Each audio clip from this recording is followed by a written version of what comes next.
Rai yn y Fflint yn y bag, ond oedd yna'n bnawn rhwystredig? Clasur y gêm. Fi'n credu oedd e'n anodd I waren dda I weid y gwir. Yn oed is reit mewn I, bloc anhygoel o deep. O'n nhw gyda game plan I waren erbyn ni. A fi'n credu oedd jyst angen ni cadw bach fwy o feddiant yn hytrach na trio fynd am pethau, achos o'n nhw ddim yn dod mas I preso ni na dim byd. Llwyddon ni cael y gol. A fi'n siŵr bod pawb yn y torf a pethau fel yna, pawb ar y teledu moyn gweld fwy o goliau.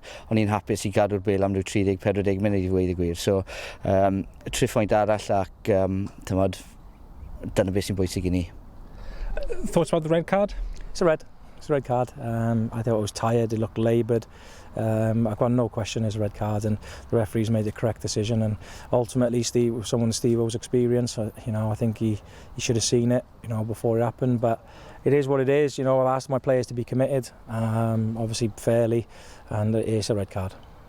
Yeah, very good start. I think we've won 4 out of our 5 games, 4 clean sheets, which is a good sign. The mood's positive. Obviously, everyone's happy, but we know that it's only 5 games. There's plenty of games to go. We need to keep our heads, keep focused and try and keep on playing how we are.